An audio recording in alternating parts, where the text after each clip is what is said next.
Aujourd'hui, je te montre comment avoir ChatGPT 4 gratuitement. On va passer par le navigateur Edge. Actuellement, ChatGPT 4 est payant à 20 $ pour l'option Plus et via cette petite technique, on va l'avoir gratuitement. ChatGPT 4 est vraiment beaucoup plus puissant sur ChatGPT 3. Je ne sais pas si tu l'as déjà utilisé, mais notamment pour la rédaction de contenu, il y a vraiment un avant-après, même s'il est un peu plus long que ChatGPT 3 ou de la version 3.5. Je t'invite à essayer ChatGPT 4 parce que voilà, c'est le début d'une nouvelle révolution et notamment pour la création de contenu, il comprend beaucoup mieux les prompts, il se sert d'internet pour rédiger ses réponses. Donc je te montre tout ça derrière mon écran. Donc comme je te le disais en introduction, tu vas devoir télécharger le navigateur Edge. Donc il n'y en a pas beaucoup qui l'utilisent. Une fois que c'est fait, tu vas ouvrir Edge et tu vas taper directement Bing Chat et tu vas arriver sur cette interface là.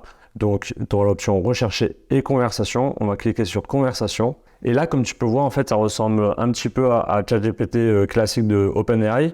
Mais il y a 3 fonctions, donc créatif, démarrer une conversation originale et imaginative, équilibré, entamer une discussion informative et amicale, et démarrer une conversation concise et simple. Donc là, on a ces 3 modes qui pourraient s'apparenter en fait à des prompts. Donne-moi, on va dire, une réponse plus créative, ça serait un peu ça. En revanche, le gros hic sur cette option conversation, c'est qu'on n'a pas l'option de faire de la rédaction. Donc, en gros, on pourrait dire rédige-moi un article de 500 mots, bah, il va nous donner en fait quelques détails, mais il va pas dérouler, on va dire, toute sa réponse. Donc c'est pour ça qu'il y a un autre mode en fait, sur le mode découvrir. Il y a d'ailleurs un raccourci clavier ici.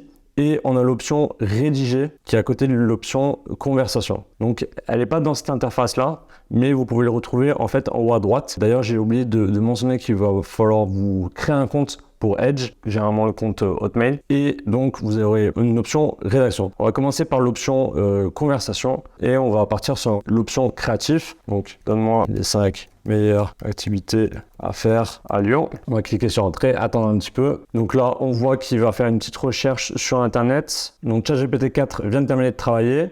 Il est allé sur Internet, il nous a généré des réponses. Il nous donne aussi les liens et les sources de ces réponses. Donc super. En revanche, si on lui dit par exemple, rédige-moi un article de 500 mots sur les 5 meilleures activités à Lyon. Donc là encore, ChatGPT vient de terminer. Je ne pensais pas qu'il allait rédiger autant de mots dans le mode conversationnel, mais il avait quand même bien envoyé sur les 4 premiers points. Il a bloqué sur le dernier, sur la dernière activité.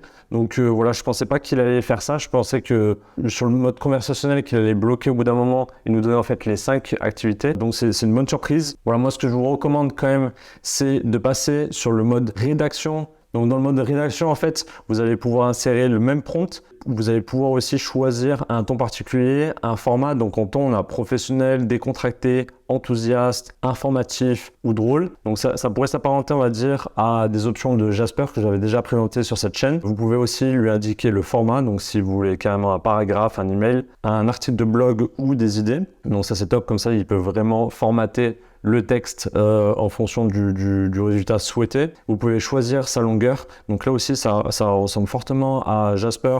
Vous avez l'option SML. Voilà, on peut faire le même test avec le même prompt et on va voir ce qu'il va nous donner. Donc comme tu as pu le voir, ChatGPT 4 met beaucoup plus de temps que ChatGPT 3 ou 3.5. Donc ça soit côté OpenAI ou côté le navigateur Edge, ça va être la même chose. Voilà, donc si tu souhaites créer du contenu en volume, je te conseille de passer par l'API de ChatGPT. Si ça t'intéresse, je peux te faire une vidéo à ce sujet. N'hésite pas à me le dire en commentaire.